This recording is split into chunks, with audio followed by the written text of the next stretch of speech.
What's up, and welcome back to Nowstalgia Pod, giving you your weekly look at what's going on in pop culture. My name is Pat Sheehan, joined by my trusty co-host, fresh off the 3 feet of snow mountain in, I don't even know where you were this weekend. Vermont, Dave Martinson. Dave, what's going on, man? That's right. Snow gang out here. Woo boys. Back at it again. What's good? Woo boys. Dave, we're in the dredges right now of content. We're waiting for some shows to wrap up to talk about them. We're waiting for some good movies to drop or to come near us so we can talk about them. Yep. So we're left kind of scraping this episode together, and that's where we start. First today. time in a long time, to be honest. Yeah, the content goldmine has been pretty good to us so far this year. And dead end.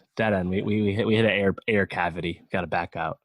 I don't think it's that bad. It's not. We've had worse episodes for sure, or less to talk about.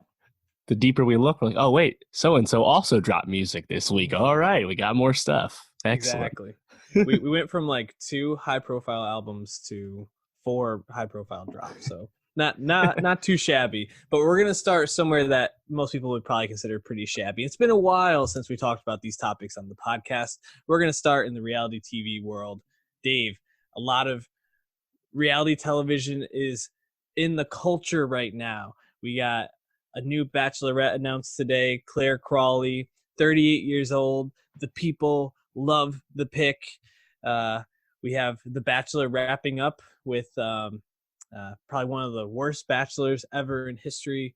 We have Love is Blind and The Circle on Netflix emerging as real reality TV contenders. But most importantly, Survivor 40, War of the Winners. Winners at War. Yeah. Either way. Same thing. All that matters is my guy, Boston Rob, is still safe. Amba is on Extinction Island. Amba. Just can't help it. Amba. It's, I was actually surprised to learn you've been watching Survivor. Tell me what's going on there. That's right. Yeah, I used to watch Survivor a lot as a kid back when it was really first coming out, those first few seasons. Probably stopped watching it, I don't know, mid-2000s. So it's been a very, very long time. So learning and listening to people talk about this new season 40, and hearing, just kind of catching up on a lot of the new convention of new Survivor and contemporary Survivor as it is. Idols. Right. Like I knew Idols, but there's so many other elements that have just kind of changed the pace of the game. That, and as you can imagine, 40 seasons, 20 years, it would make sense that would evolve to stay alive. But yeah, the reason I was interested in just because like there were some OGs that I actually remembered watching as a prepubescent boy. It's just kind of funny to return to that. And now, it's funny. Back in the day, I used to really like the challenges and the surviving aspect of Survivor. I just thought that was cool, not like much you'd see on TV. Think of like. What's his name? Bear Grylls getting really big at that time. That same thought. But now I just kind of think of it the way I think about like fantasy sports, and I'm like, oh, the mind games, the strategy. Yeah. I just appreciate watching that, and it's really cool, of course, watching a cast of only veterans, only winners. The same old tricks don't always work when everyone's a vet. So it's cool so far. So yeah, Boston Rob though, he's survived so far. Tough to understand why, given the reputation he has. So we'll see what happens. Yeah, I love how he just runs shit, even though if I was on that island, he'd probably be one of the first people you try to get off, but people are just like afraid to vote him off. Yeah. He's the Godfather. You need his approval. Like, you come to me on the day of Amber getting voted out. But this I cannot do. The move he played, the move he made when he had everybody dump out their idols at the second to last tribal council was just a testament to his status in the game, because there's no reason for any of them to listen to him. People just do what he says. It's crazy. Survivor 40 has been great. I'm excited about the Bachelor pick, the Bachelorette pick. The Bachelor this season, as we're wrapping up, the main critique is that everybody's just really young, and obviously these relationships aren't going to work out. And yeah, I'm excited to see something more mature. The Bachelor franchise is just expanding rapidly. They're doing this music thing now. They're doing summer games. They're going to be Shameful. Bachelor in Paradise. They're doing seniors soon. They're casting cool. for seniors. So I respect that. Yeah, I'm interested in the seniors, but the other stuff, I'm like, this is going to be a bit. It's much. just true drawn out. They are so far up their own ass with multiple episodes that are so long. There's just too many hours of Bachelor a week for any one season. It's obnoxious. It's a lot, and I can see that. Even more obnoxious is Love Is Blind on Netflix. I just started this last night, Dave, and already one episode in, someone has confessed to being in love with the other person. The other person agreed, and they're engaged. Kind of crazy. It is in fact blind. How about that? Yeah, and they haven't seen each other yet, so left me on that cliffhanger. Excited for episode 2, and I'll be coming back to that as I finish up The Circle. Though I would die for Shubham and Joey and Sammy on that show. They're fucking say awesome. So. you should definitely watch. I know you won't, but you should. Did you watch Cheer as well? Another reality phenomenon on Netflix. Haven't gotten around to it. The reality on Netflix is actually kind of an interesting thing. I feel like it kind of came out of nowhere, but for them, it makes, I think, so much sense. It's much cheaper than most of the other things that they're producing, and it gets a big audience, and it's mindless television that they can produce very easily. It's smart. Yeah, it just kind of loops back into the Netflix's overall content strategy of being all things to all people, or at least something to all people. And reality TV is a big component of that. And like you said, it has a much lower cost because you're not casting anybody famous. The return's good. So it's another way for them to just get viral moments and win weekends the way they've been doing it, and also a way for them to experiment with different releases of content and different amounts of episode stuff. So I'm more interested in just their strategy of it than the actual content itself. But it's an interesting time. You know, they also have was it that music show that Cardi B was on? I forget what it's called. Something. Yeah, they're doing a lot. Yeah, I mean, to do a little baseball reference, it's kind of like the modified Labadini, in a sense, is what Netflix is doing. That's funny. Where like Blumhouse has kind of perfected this. They put out like a $5 million budget movie, hope to make 30-40 back so that they can fund these other bigger budget movies that will get them acclaim, but probably not make as much money back. And I think that's kind of what Netflix is going for, the prestige movies, The Irishman, The Manx, the Romas, Marriage Stories, and then churn out this mindless crap that everybody's going to want to watch and make a lot of money. And that's what people subscribe for. So it's an interesting strategy. We'll be talking more about reality television at some point in the future. No promises for when, but at some point, I'm sure. If Boston Rob wins, we'll be back. Even if he doesn't, whenever he's off, I want to talk about it. Something I was not prepared to be talking about today, as of last week, was Christina and the Queens, because they dropped a surprise EP, although they had dropped the single People Have Been Sad a couple weeks ago, and now EP of 5 songs, 6 in total, but one is just the French to English translation. La Vida Nuova. Definitely didn't say that as beautifully as the French can say it. New life. I am, if nothing but a American idiot. So this is what you get, people. So Christina and the Queens, right? Last 2 albums, growing in status. Chris, their most recent one, I believe, was 2018. We didn't review it, but got a lot of good reviews and high regard within the music industry, and really propelled Christine and the Queens to a higher status. And then, we talked about Charlie XCX in their most recent album last year, and that was your best song of the year. Was the song with her on it? Gone, yes, incredible. I mean, she's been on a bit of a heater. Then this song drops. People Have Been Sad, already on our playlist. Nowstalgia Best of 2020. Check that out. How do you feel about the whole EP now that you've heard a couple more songs? Yeah, no, it's sick for sure. And when People Have Been Sad, the lead single dropped, I was like, yeah, this is really sick. I like this a lot. This is like what Chris does, but I don't know, more more easily packaged. Kind of like that other big song she had from back in the day, Girlfriend, I think it's called. And then I was like, oh, yeah, cool. Maybe she'll really release an album.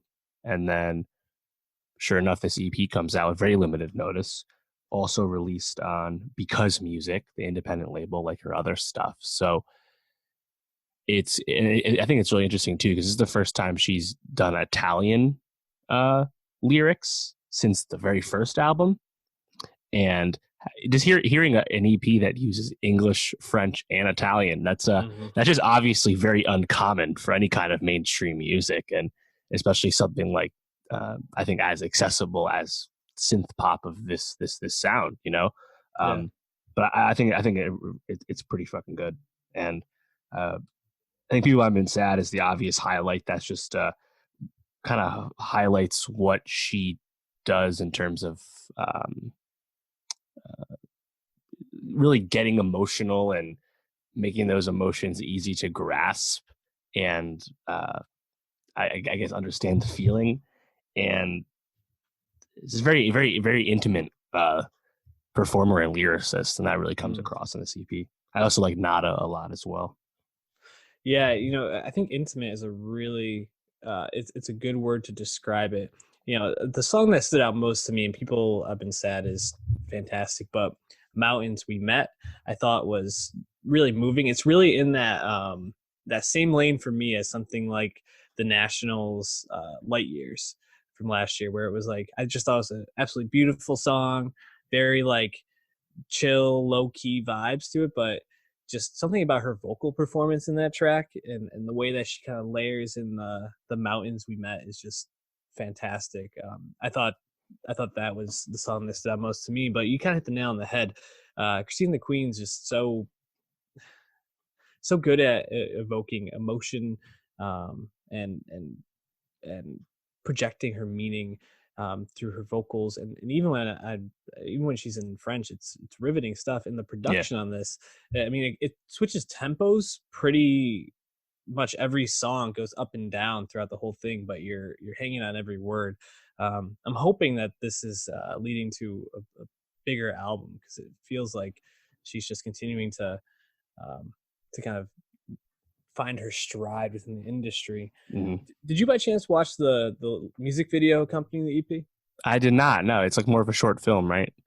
It's hard to call it a film. It's like her just dancing kind of strangely to each song, and it ends with Caroline Polachek, who she was featured on her album recently, and her doing this like vampire-esque like dance where Christine's actually a vampire. And oh right, but it goes all throughout France, all throughout Paris, into these like just beautiful settings, and it's an awesome watch. I wouldn't say it's a music video I'll probably find myself coming back to, just because it is very strange, but visually just stunning, and it just symbolizes more her creative genius, I think, and we're going to be seeing a lot more of her for sure. Yeah, for sure.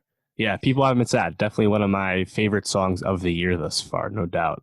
Yeah, it's up there for me as well. Going from one artist with 2 albums dropping an EP to another artist with 2 albums dropping an EP, Disclosure dropping Ecstasy this weekend as well. They've been kind of dropping these songs here, there, everywhere last couple of weeks. Now they came out as one whole package. Wow, we haven't heard from Disclosure in what, 3-4 years? Well, that's the thing. So the last album was 2015. And then they had released 2 EPs, one in 2016, one in 2018. I think those EPs didn't make a huge impression. There's some cool stuff on there. I liked Funky Sensation on the last one, for example. But yeah, generally speaking, we haven't heard a full-length Disclosure album in a long-ass time, literally before we had the pod. That doesn't mean Disclosure hasn't been around. Famously, they produced Talk for Khalid, a song that was nominated for Record of the Year, a massive hit. But yeah, this is it seems like they're gearing up for a full length. The way they message this EP is that they're going to let it sink in for a bit, but then we'll hear from them again soon. So this feels like a bit of a sample platter. Notably, the second song they made with Khalid, Know Your Worth, which came out earlier in the month, was not on this Ecstasy EP. So you feel like they're probably saving that for the full length album whenever it comes. This, whereas a lot of the Disclosure songs I've heard off those EPs feel very in line with the sounds you hear on Caracol and Settle.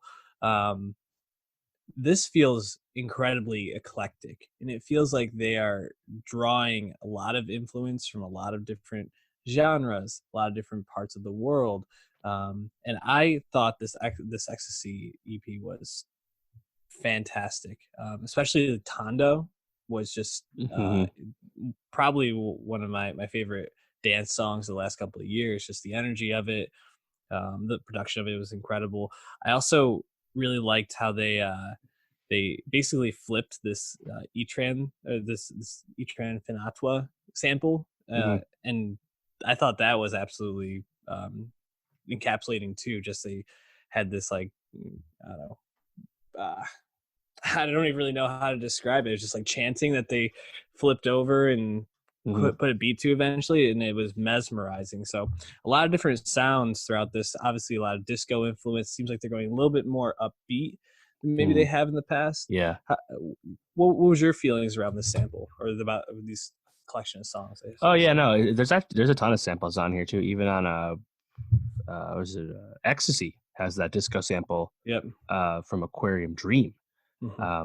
Which isn't even known in the future, but yeah, on first listen, and it's so short, I had to listen again just to kind of grasp it, because like Disclosure pretty well known for having like big sounds, and when they jump around from big sound to big sound, takes a second to process it all. When I heard Ecstasy, the first track, title track, I was like, wait a minute, this sounds like traditional house music to me, just a loop that keeps going. They keep going back to the same loop. Generally, stuff I don't really care for in house music. I don't like it when it feels so repetitive like that. But then when we get to the other tracks and we get the samples coming in more heavily, and the instrumentation, the production changes throughout the song again, more in line with what we expect from them. With Tondo, when the horns come in right before it really picks up, that's like, all right, yeah, this is what we expect from Disclosure, because generally speaking, I think they have really varied production within the course of a song. I think you think that they're big hits like Latch or White Noise or Magnets, those are not loops. Those are not Tiesto loops, so it's cool to see them, I think, getting back to the more intricate stuff that they I think made their name on, because Talk, of course, with Khalid, a Monster Smash, was not exactly as detailed. That was more subdued, moody beat. So I think this is pretty cool. I think it's just a good sign of, I think, where they're at and what they're hopefully going to keep giving us. No, I agree, and it feels different than Settle or Caracol, which I'm excited for to hear them doing a little bit more. I felt like Settle and Caracol were very similar in terms of their sound and the way that they crafted their songs. This feels like they're trying a lot of stuff. So I'm excited to see where they go from here. Definitely going to be adding one of those songs to our Nowstalgia Best of 2020. Princess Nokia this past weekend. Another album that we weren't totally prepared for, but I think you were expecting something soon. Drop this double album. Everything Sucks and Everything's Beautiful. Which, first of all, I love the aesthetic of the cover. When you start talking, everybody will see what it looks like. Yeah, look. Yeah, just she seems like a very interesting, very funny. She doesn't take herself super seriously all the time artist, which I kind of like. Hold that chinchilla, babe. Princess Nokia, though, is this a good double album? Is this necessary? I mean, it's pretty interesting project to kind of have this one very specific sound and then another specific sound on the other album. Yeah, it's funny. The way it's released, it's almost not a double album. It's almost just two albums released at the same time. Like it's like two different discs. But yeah, either way, obviously they're released in tandem. They're going to be thought about together in tandem. The title suggests as much.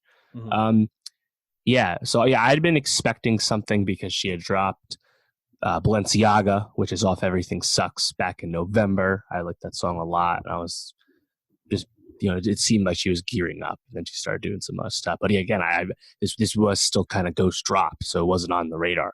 And that's kind of cool because she's a completely independent artist. There's no support, no label to speak of with this. So she just said, "F it, I'm just gonna no need to promote any further. Here it is." So I think that's cool. I like that confidence. But yeah, the everything is beautiful aspect is new for Princess Nokia.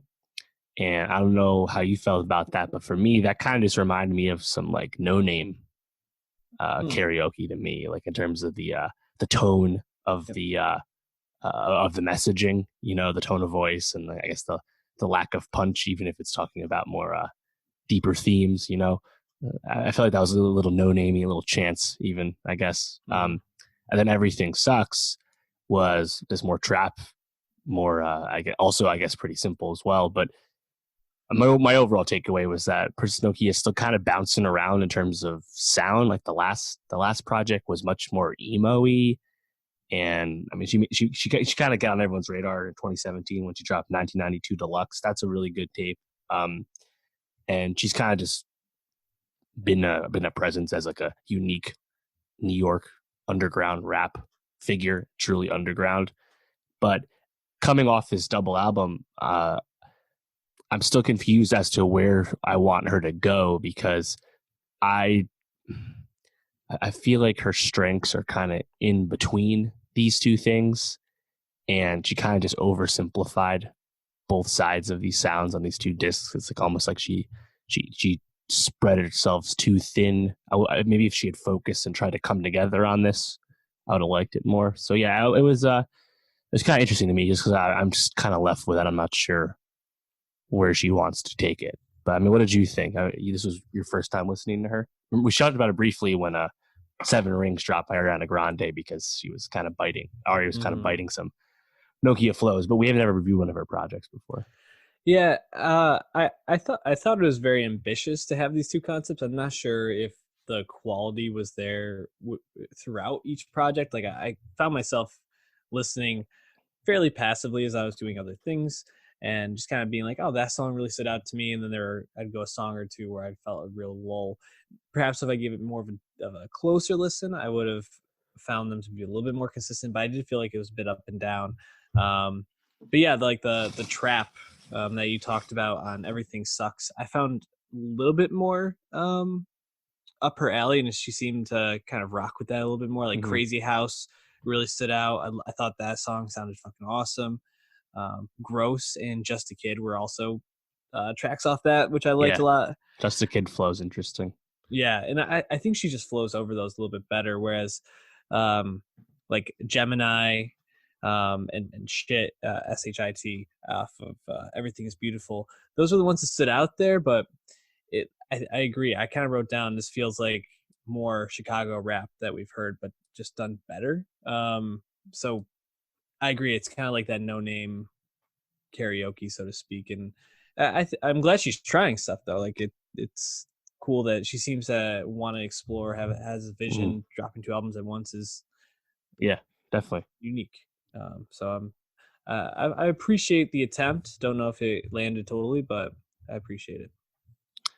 Yeah, also I noticed with Just a Kid, the mix, well, intentionally or not, I don't know, but the mix literally drops down and the volume decreases significantly for like a 20-second stretch in the middle of the song, and then it goes back up to normal. It's like, not sure if that's supposed to be an artistic decision. I hope that's not just a sign of bad mixing, because that's a pretty egregious mistake if that's the case. I don't know. Yeah, that would be really bad. I noticed that too. I assumed that was planned. Yeah. I was also thinking like the first track on Everything Sucks, Harley Quinn. I was like, oh, well, I mean, a lot of the new ladies in hip hop got to make songs for the Birds of Prey soundtrack, but Princess Nokia didn't get invited. She made her own anyway. That's pretty cool. Tough movie to pick to make a song after and not get invited onto the soundtrack. But alas, Princess Nokia, Everything's Beautiful, Everything Sucks. Yeah, probably somewhere in the middle of those two. Soccer Mommy though, definitely good. Soccer Mommy's 2018 break out clean on my best of the year list, on many people's best of year lists. You know, songs like My Dog, Your Dog. Your Dog. Don't want to be that. So, don't want to be my dog or your dog. Really like propelled her into like the indie spotlight, up there with the likes of, and these are the lazy comparisons, but Phoebe Bridgers, Lucy Dacus, people like that, and Julian Baker, yeah, etc. Just the mail. laziest comparisons we can possibly make right now. All the women popping in indie rock. Yeah, but she does have that sound, and it was interesting because with Clean there were some songs that were pretty fast, high energy, and then the ones that really hit, that were emotionally stirring, were the more slow, not as tempo driven songs. And this second album, Color Theory from Soccer Mommy, it feels like Sophia Allison really just wanted to make a 90s indie album. Like, she was going for the Pete and Pete style. I don't know if you even know what Pete and Pete is, Dave. You're a youngin', but there's a Nickelodeon television show. But oh shit, no. You don't remember it, do you? No. It's too bad. But anyways, she's just going for that like 90s nostalgia, man. Like, and that's kind of what I felt throughout this whole thing. I don't think that's a unique observation, but she cites Avril Lavigne as a influence, complicated stuff like that. Yeah, it's funny. I don't really hear a lot of Avril on this. No, I don't hear it either. But you get the sense that if she was making this music at the formative years that she cites for her influences, it would be much more successful and more mainstream, just because this kind of stuff was more popping back then. Now she's kind of just reduced to being like a A-lister in the indie scene, which means she's only kind of famous. Right. And I guess like as I'm listening to this album, the thing that really stood out to me is this is a lot sleepier, and it could have used some more of that up-tempo-ness from Clean. Yeah. But I think that her writing and just her overall crafting of these lower tempo, sleepier songs is more pinpoint on this album. So I think that while it's not as good of an album as Clean, there's progression from her as an artist that feels very very exciting. How did you feel listening to this? I don't think this is very much up your alley. No, it's funny. I've listened to all her stuff, including those 2 Bandcamp albums, which are now on streaming. So this is really her 4th album since 2016 at that. Pretty prolific output for someone who's only 22. So I think that in general, she's a very exciting artist. I actually, throughout the whole discography, I liked her a lot more than I expected. I like her a lot more than, say, Julian Baker, some of her other contemporaries, just because I think she does a really good job of generally maintaining an upbeat sound, even when she's kind of talking about sadder stuff. Generally it's a lot of acoustic guitars usually, but for whatever reason, the way it's living next to the drums, like I just really like the instrumentation generally throughout. So it just holds my attention. And in this case, on Color Theory, I think the first 3 tracks is an awesome sequence: Bloodstream, Circle the Drain, and Royal Screw Up. That shit hits. And then on some, she loses me a little bit when it's a little slower, but then it comes back again. Stuff like Lucy and Stain at the end. So overall, I liked it because I guess this may be a light criticism, but her music is kind of straightforward in terms of how it's made. And I think maybe that's where she's a little influenced by like stuff of her youth, but like you kind of grasp the song structure really easy. And generally the guitars and the instruments, nothing's like super wow you. It's just kind of like well made, to the point music. And when you have that with her really strong, consistent songwriting, it just makes the songs really easy to grasp because I think they're either easy to hear, so easy to listen to. So I enjoyed this quite a bit. Yeah, I agree. The first 3 songs really stood out the most to me. That trio at the beginning is incredibly strong. I also thought Lucy, which is one of the singles, really filled in the back half pretty well. What makes this a tough listen for me in a sense is the grooviness that a song like Your Dog really brings, where like it has that like thumping bass line, is kind of lost in this. But I think that makes sense because where Clean, I think, focused a lot on relationships, especially like romantic relationships, partner relationships, how breaking out of an unhealthy one can be difficult but also empowering.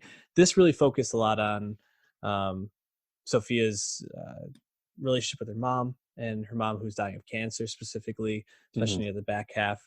And it's an emotionally taxing listen, I think, and not that that's a knock on her at all. It's just it's heavy content if you really get into the lyrics. And right.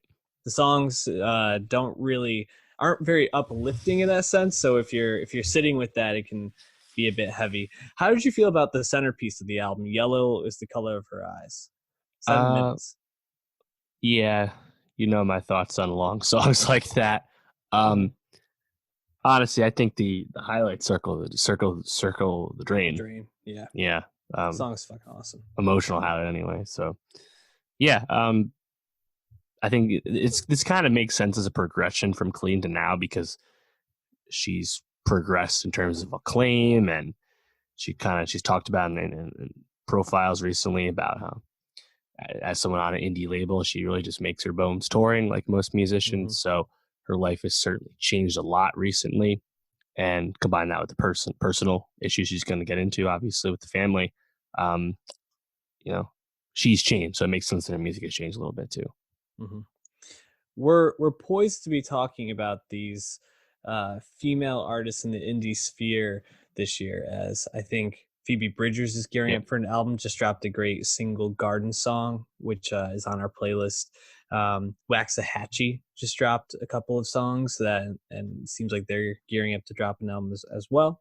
So we'll be talking more, and I think we'll be comparing these as well. So maybe we'll do some rankings at the end of the year or something like that. But Soccer Mommy, Color Theory, definitely worth the listen. Check that out. We didn't have a long wait between Soccer Mommy's albums dropping. Pete Davidson, when was the last time you listened to any of his stand-up? He only has one special, if I remember right, 2016, SMD. So 4 years? And I actually never listened to it. People told me they liked it, but I never heard it. What are your feelings on Pete Davidson, just as a comedian, famous person? Yeah, that's the thing. I like him as a famous person, as a celebrity, as a presence in mainstream entertainment. As a stand-up comedian, just that, I'm not as interested. It's funny, we don't really talk about stand-up in general on this. We talk about stand-up when it's related to people that are, I think, bigger than just stand-up. Aziz, Chappelle, Chris Rock are the ones we've really discussed.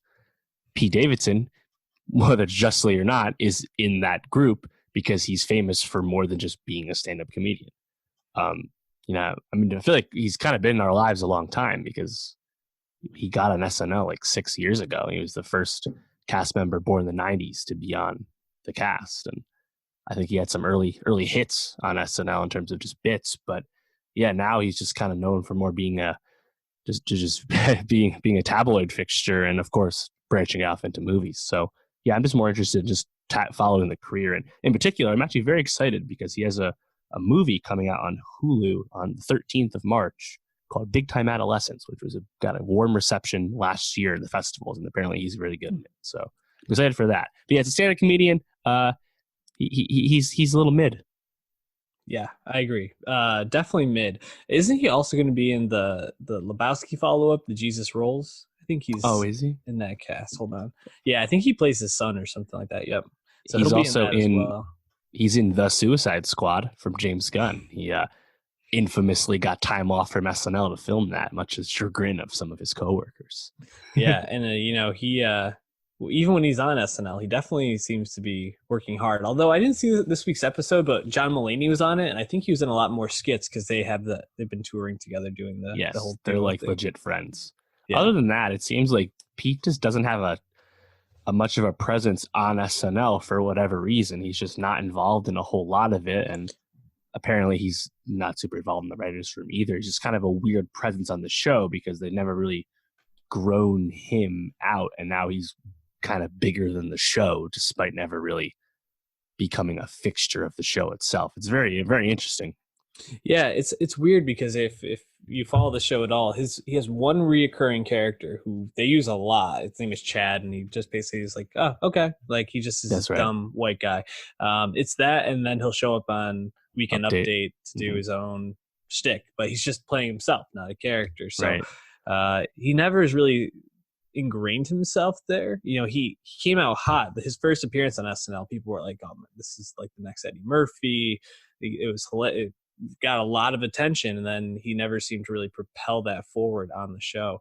So very interesting, especially because you know, they don't even use him to act in a lot of bits, but he gets a lot more roles in feature films. So tough to kind of make sense of that for me. But we digress. Pete dropped his second stand-up special this past weekend. Dave, I didn't like it all that much. Not gonna lie. How did you feel about it? Yeah, Live from New York, the second special. There are certain moments that I like or like the sentiment of, but in terms of like the form of stand up, he's just not like super polished.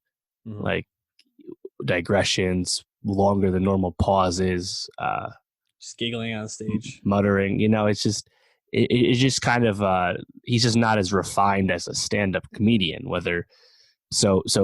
You like the concepts of some of his bits you feel like could have been better if it was just a more polished set, but he's never been a more polished stand-up. I don't think anyone's ever really said he has been.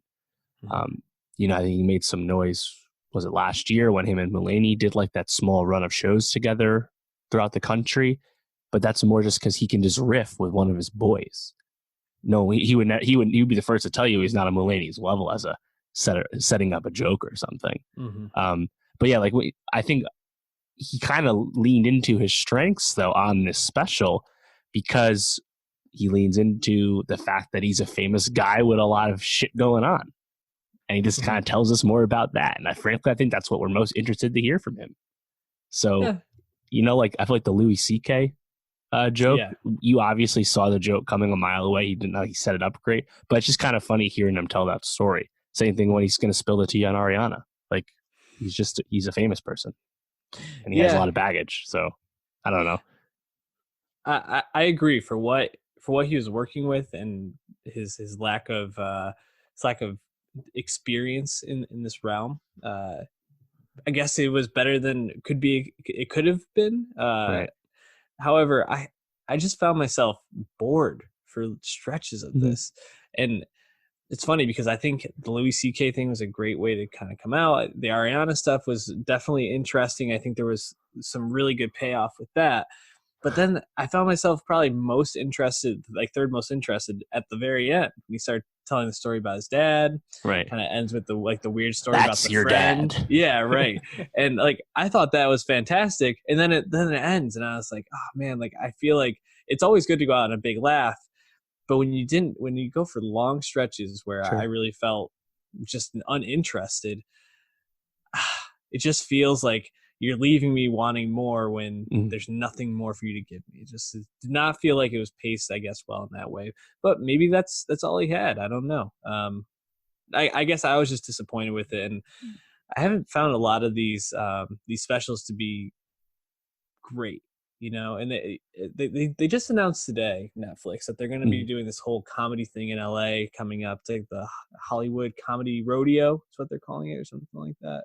Yeah, something like that. The Netflix is a joke sub-brand is a huge aspect of Netflix. They just really just took over the stand-up comedy scene because they could pay more money than Comedy Central ever could, and HBO kind of lost interest in competing. So they dominate stand-up comedy, and it's kind of cool. They're going to transition that to live event. It's pretty impressive lineup. Yeah, I mean, you got David Letterman, Chappelle, Sarah Silverman, just to name a couple. It's going to be quite the event, and some of these will be special, some of them won't. But But I mean, what do you feel like their batting average is on these specials so far? I guess just in your opinion. Yeah, I mean, I'm a very casual fan of stand-up. I really only care about people that I like from other things, like whether it's SNL or movies or something. But I don't know. I feel like they kind of, I mean, they made Ali Wong a star off 2 specials, right? That's true. They gave us Chris Rock's first special in a long ass time, the Aziz comeback special.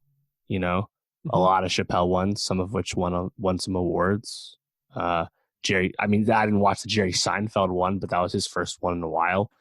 And then I guess they also kind of give a chance to lesser known comics, because remember they were doing those like not full length specials, but those shorter like segments, and they're kind of experimenting with the form a little bit. So yeah, in terms of the batting average, it's probably low just because there's so much out there from them, as Netflix is wont to do with everything. Look no further than their movie output for a lack of consistent quality. But yeah, I think it's just cool because they drop the bag for such a long period of time to just take it over, and now they just kind of own the scene. So I don't know, it's pretty cool. But yeah, I mean, I wouldn't like attribute this Pete Davidson special being whatever to Netflix, because I think this is just more to do with just Pete not really being much of a stand-up comic.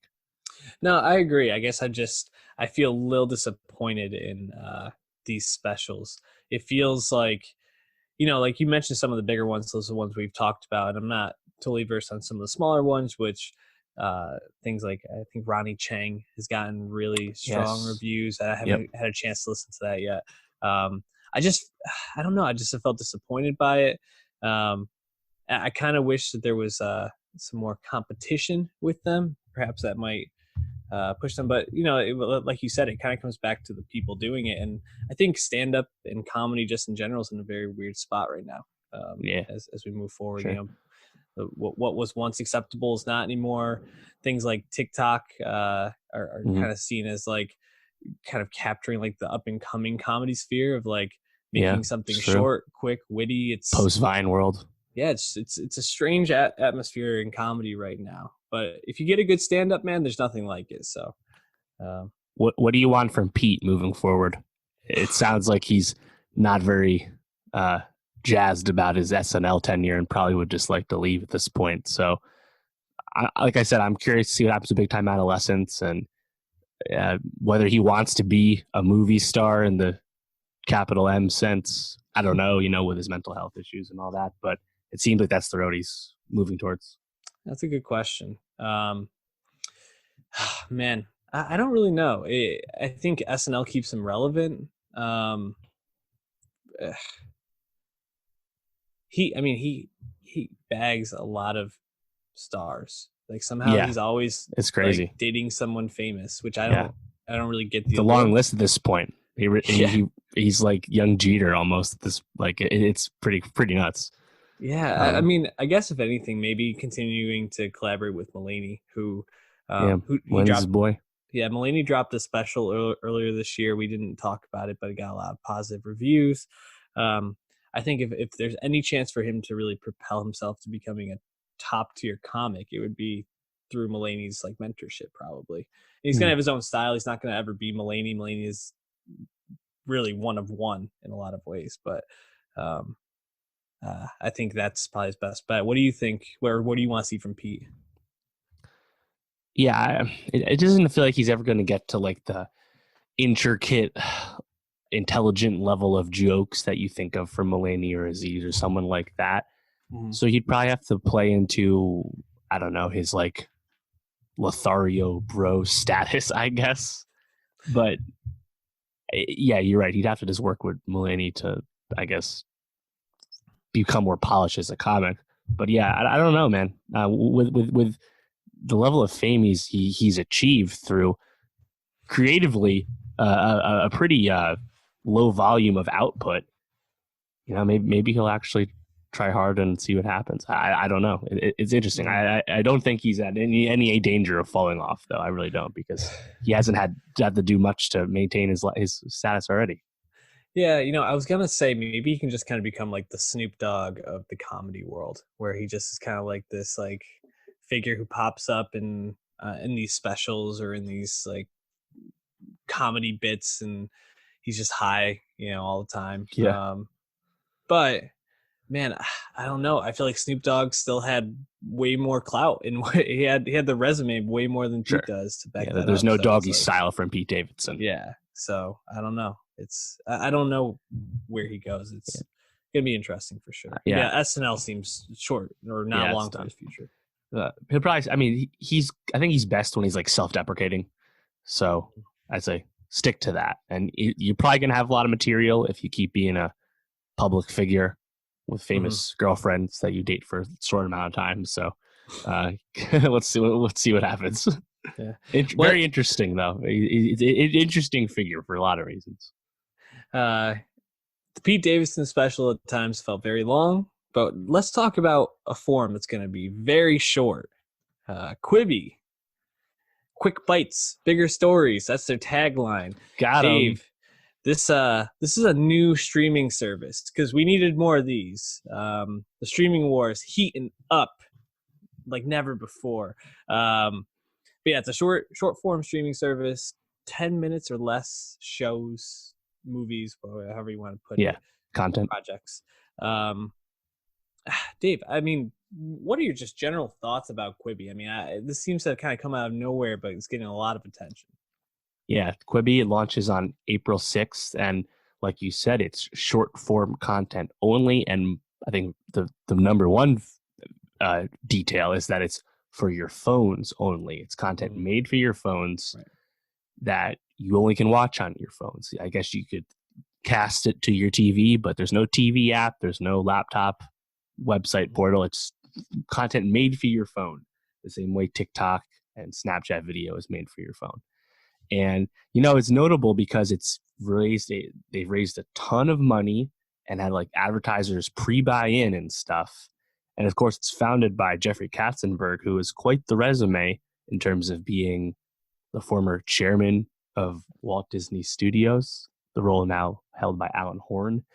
And then he co-founded DreamWorks after he left Disney. So in terms of a guy with a resume, Katzenberg is the guy. And now he's also like really famous for being one of the biggest Democratic fundraisers for the Democratic Party in Hollywood. He's a powerful, well-connected guy who's done a lot for a long time. And yeah, the money seems to be there, at least in the short term. They committed, I think, $1 billion upfront for the first year worth of content. So that's, like a sixth of what Amazon spends per year. So that's a solid way to get going, a little less than what Apple spent. But, because it's the short form content, that money almost might go farther because you're just making more and more stuff. And they throw out this figure, there'll be X thousand numbers of content in the first year, which that doesn't mean anything to you because there's going to be like reality stuff and news stuff as well as scripted and comedy and drama. It's all there. It seems to be quite the grab bag.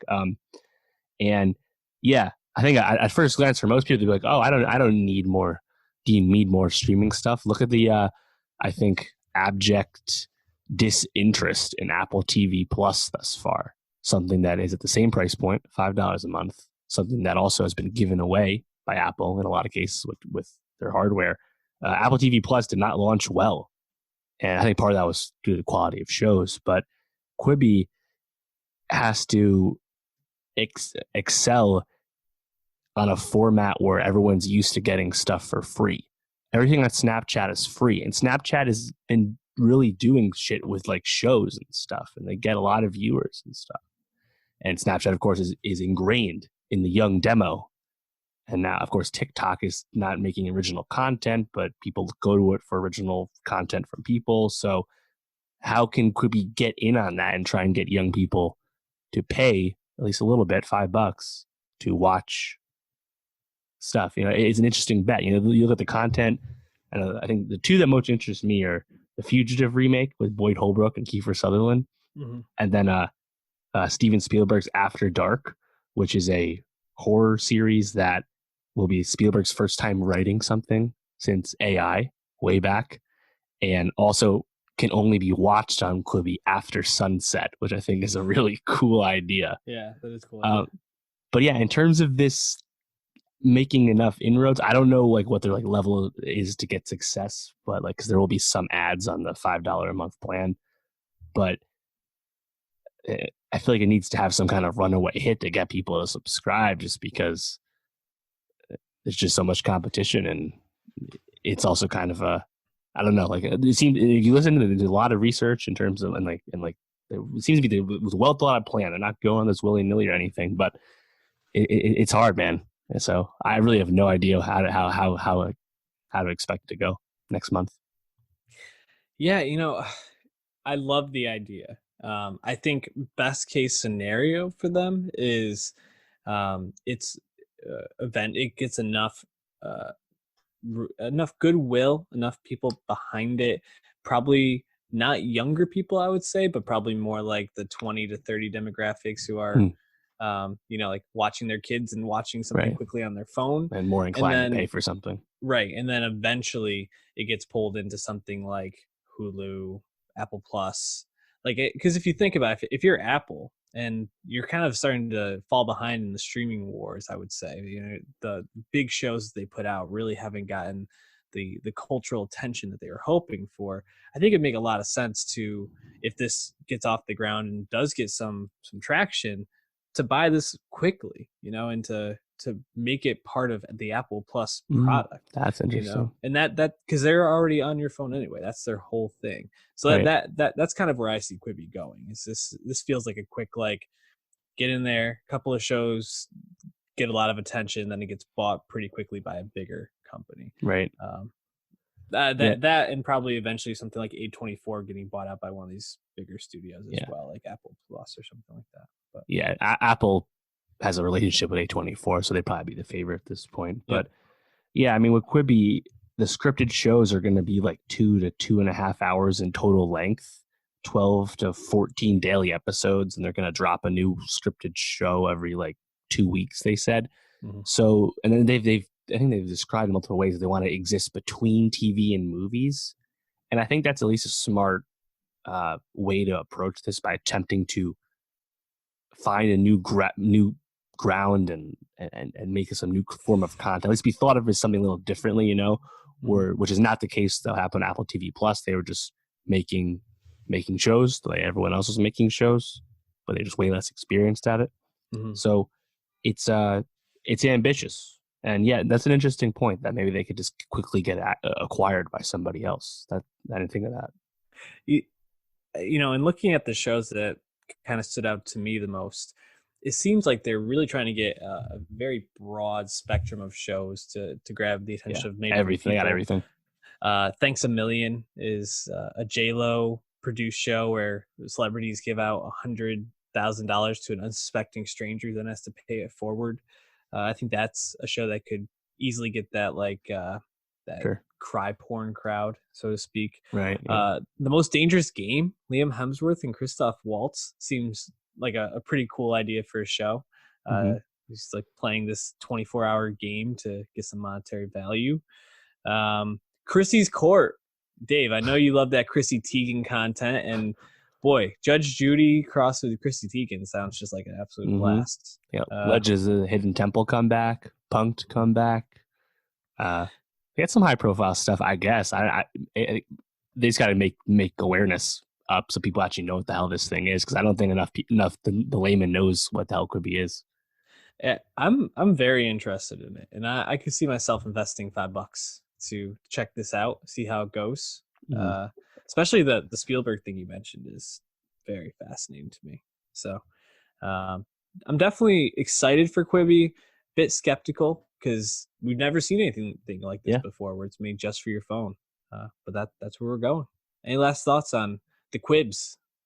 I think it'll at least be around for quite a while, because like I said, they have a lot of money raised already, and there's a lot of high profile people already in bed to work with them. So again, they've already shot most of the stuff that's going to be coming soon. So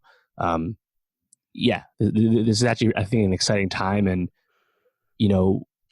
might actually be a more interesting thing to follow than Apple, because Quibi is actually just trying to just pave a new road and be a new part of the streaming wars, whereas Apple always was just trying to get more people on their services and hardware that was just the point of Apple TV Plus. So right. Yeah. Next month, it's coming soon, April 6th. We'll be talking about checking it out. And what should the people be checking out for next week, Dave? Yeah, so I think the biggest things we're talking about is obviously The Outsider and The New Pope are wrapping up on HBO. Due to a wealth of things to discuss at the time, we did not talk about those premieres, so I'm excited just to get into those.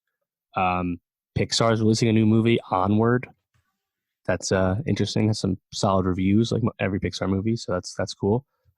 Alex Garland's show Devs on FX comes out on Thursday. You can now watch that on Hulu the next day. So all in on that show. Obviously, Alex Garland needs no introduction.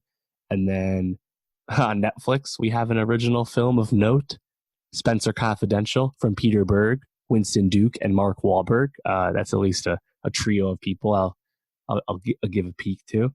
And then Kelly Reichardt's acclaimed movie, First Cow, rolls out. Not by me or you just yet, but keep an eye out for that. Oh, and I'm also excited for CJ Fly's album, Rude Boy. He's from Pro Era, Joey Battis's crew. Rude Boy. Rude Boy. Seems to be a more Jamaican island sound. So I'm interested to see that. He was the first guy after Joey and Pro Era to release any solo music. So he's one of their OGs. One of the OGs, and stick with us, your OGs, for all that quality content. We'll be talking about it all next week. Hit that subscribe on youtube.com/nostalgiapod.